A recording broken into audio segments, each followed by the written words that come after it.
Hola Calaco, ¿cómo estás? Me alegra verte de nuevo a ti y ese bonito cerebro que siempre cargas. Vengo a contarte otra historia de terror. Espero que la disfrutes y me comentes qué te pareció. Y comencemos. ¿Voy a morir?, me preguntó el niño mientras lo llevaba al quirófano. Era una pregunta que ya había oído 1000 veces, pero responderla con la verdad no se había vuelto nada fácil, ni siquiera después de años en el hospital. Claro que no, te vamos a curar enseguida, mentí. Había sufrido un terrible accidente de coche, y aunque pondríamos todo nuestro empeño en salvarle la vida, la esperanza era un recurso limitado. El hecho de que siguiera consciente a pesar de haber perdido casi toda la sangre ya era bastante extraño. Pero después de 10 años de trabajo ya nada me sorprendía. La anestesista lo anestesió rápidamente mientras nos preparábamos para la operación. Damien sería el cirujano, especialista en politraumatismos, y yo le ayudaría. Apenas lo abrimos, compartimos una mirada de decepción. No había ninguna posibilidad de que sobreviviera a la operación. A pesar de nuestra falta de fe, hicimos todo lo posible, pero después de media hora en la mesa, su corazón se detuvo. ¿Cómo seguía vivo cuando llegó?, preguntó Damien. Pronunció la hora de la muerte y nos dejó para limpiar el desastre.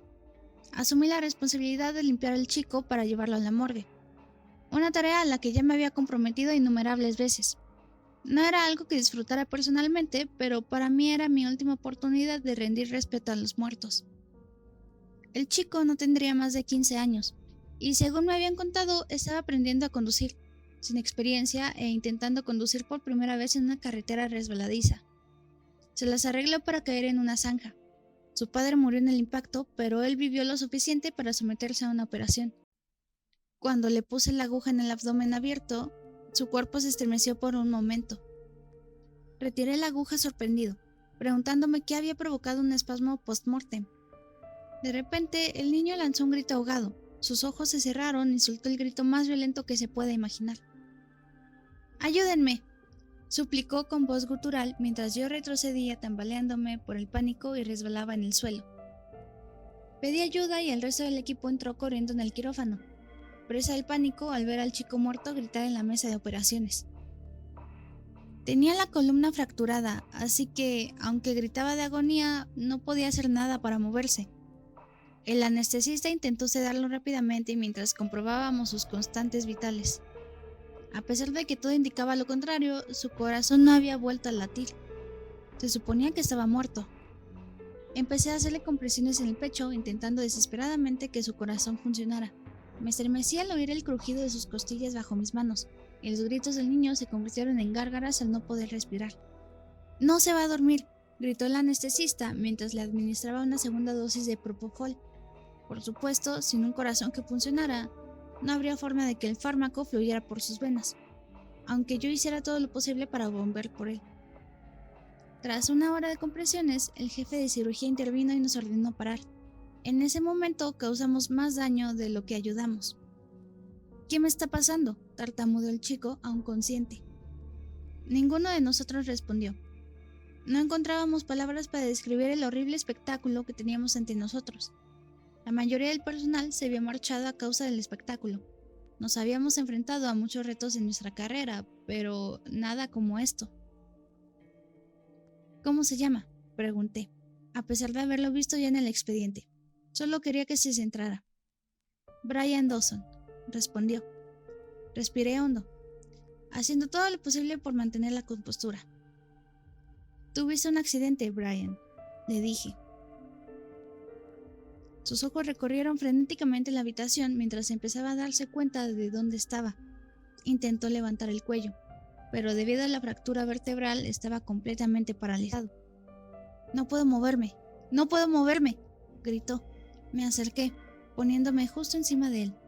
«Brian, tu corazón no late», le dije. El jefe de cirugía, George, me agarró por el hombro y me susurró al oído. «Tenemos que aislar el quirófano. Lo que esté pasando aquí nos supera y podría ser contagioso», dijo George. Entró corriendo en la sala de preparación y agarró el teléfono. A través de la puerta de cristal no pude oír lo que decía, pero supuse que estaba llamando a seguridad para que cerraran la sala. ¿Qué pasa con mi padre?», preguntó Brian, intentando contener las lágrimas. Me sorprendió la pregunta. Le acababa de decir que tenía el corazón destrozado y que estaba prácticamente muerto, pero su primera preocupación era su padre. Lo siento, Brian. Murió en el impacto. Sollozó en voz baja. Entonces, ¿qué va a pasar conmigo? Voy a morir, ¿no? Preguntó. No sabía qué decir. Nunca había estado en una situación parecida, así que le di la única respuesta que pensé que podría servirle de consuelo. No está solo, me quedaré aquí hasta el final. George se había apresurado a cerrar el quirófano, y el Centro de Control de Enfermedades hacía tiempo que había sido alertado de nuestra situación. No nos quedaba más remedio que esperar y rezar a cualquier dios para que Brian no fuera contagioso. Yo ya había estado expuesto, así que examiné a Brian, comprobando si había alguna posibilidad de mejorar su situación. ¿Puedes sentir eso? Pregunté mientras revisaba todas sus extremidades. Nada, respondió. Pero duele mucho por dentro. ¿Dónde te duele exactamente? Le pregunté. En todas partes. Por favor, haz algo, suplicó. Le di a Brian una dosis de fentanilo, pero sin un latido del corazón que moviera el fármaco, tenía pocas esperanzas de que le hiciera efecto. Para mantenerlo distraído del dolor, le pregunté cosas mundanas sobre la vida, cuáles eran sus aficiones y cosas de familia. Era lo bastante listo como para darse cuenta de mis intenciones, pero me siguió la corriente, bien por el miedo o porque realmente esperaba que alguien pudiera salvarlo. Pasaron horas mientras esperábamos que alguien nos dijera qué hacer.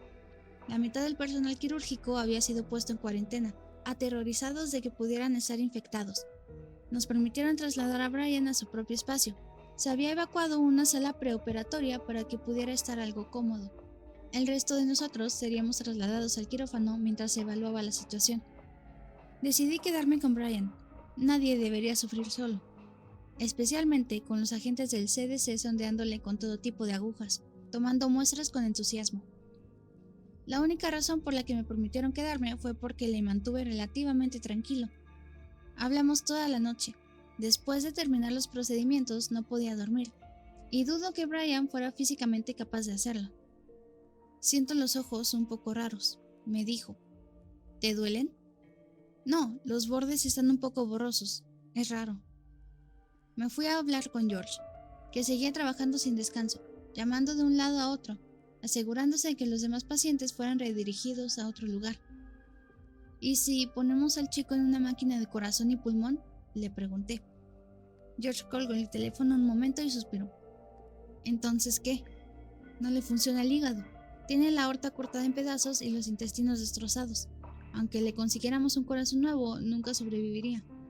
George respondió. Hazle compañía mientras puedas. Sabía que tenía razón, pero parte de mis conocimientos profesionales quedaron a un lado debido a lo demencial de la situación. ¡Doctor!, Brian gritó. Corrí a su lado. No puedo ver, tartamudeó. Saqué una linterna y le examiné los ojos. Ambas pupilas no respondían, y sus ojos habían empezado a casi desinflarse, que era una de las etapas de la descomposición. Brian había empezado a pudrirse. Por favor, tengo mucho miedo. Brian era un chico valiente, pero empezó a perder la compostura como todos los demás en la sala. Seguí hablándole, pero la verdad inevitable era que si seguía descomponiéndose, pronto perdería todos sus sentidos, estando consciente para experimentarlo. Por horrible que pudiera parecer, le rogué que le permitiera finalmente fallecer. Seguimos hablando. Le pregunté si quería llamar a alguien, pero como ya sabía por los demás, la madre de Brian había muerto durante el parto, y su padre había sufrido el mismo accidente que él. Mientras hablábamos, la voz de Brian se hacía cada vez más fuerte, como si le costara oír. ¿Me oyes bien?, le pregunté. ¿Qué has dicho? Brian básicamente gritó. Su audición se había deteriorado en cuestión de minutos, pasando de la discapacidad auditiva a la sordera, antes de que yo pudiera siquiera empezar a ayudarle. Al ser ciego y sordo, ya no teníamos forma de comunicarnos. Por más que lo intenté, no pude consolar al niño moribundo, y el CDC decidió rápidamente que mi presencia era innecesaria. Brian siguió gritando de terror y agonía cuando me fui. A cada segundo que pasaba, su propio cuerpo empezaba a digerirse, y nada de lo que pudiéramos hacer le quitaría el dolor. Por la mañana, sus gritos habían cesado. Irrumpí en la habitación para consternación de los agentes. Brian estaba conectado a cientos de cables que monitorizaban su corazón, cerebro, músculos y valores vitales. Por supuesto, su corazón no mostraba ninguna actividad, y la descomposición había progresado hasta apagar todos sus músculos. Se había calmado no porque el dolor hubiera desaparecido, sino porque ya no era capaz de gritar. La única parte de su cuerpo que seguía funcionando era el cerebro. ¿Qué diablos pasó?, pregunté. «Sáquenlo de aquí», exigió uno de los hombres.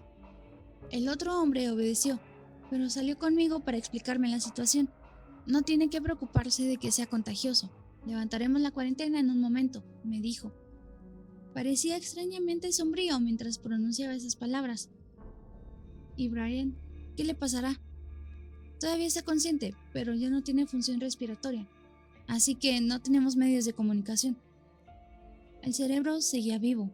Ciego, sordo y mudo, tenía que sufrir en soledad, incapaz de morir.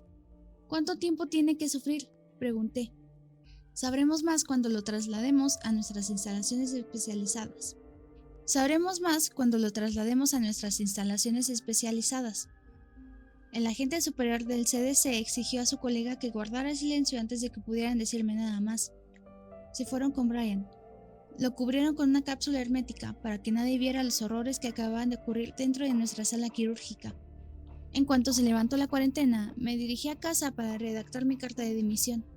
Tenía un buen contacto en el CDC, pero al intentar obtener más información me dijo que no se les había presentado ningún caso, que nunca se había admitido a nadie en sus instalaciones con el nombre Brian Dawson.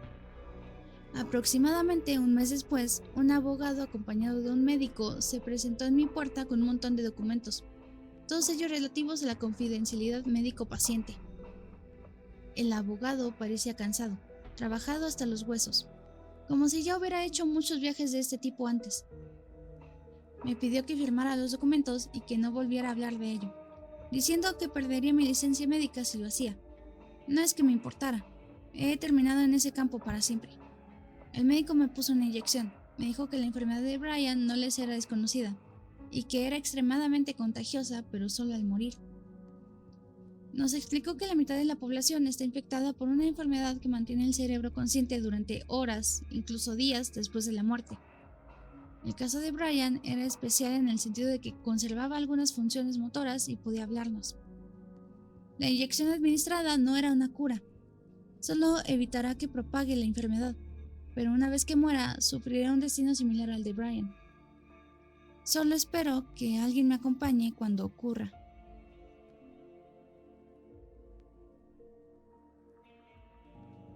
Y bueno, esa fue la historia de hoy. Muchas gracias por quedarte hasta el final. Coméntame qué te pareció y si tienes alguna otra historia en mente que te gustaría compartir para que la lea aquí. Comparte esta bonita historia con tus amigos si quieres y si no, está bien. Y mi Twitter X está aquí abajo. Y ahora sí, descansa, te muerdo luego. Digo, te veo luego.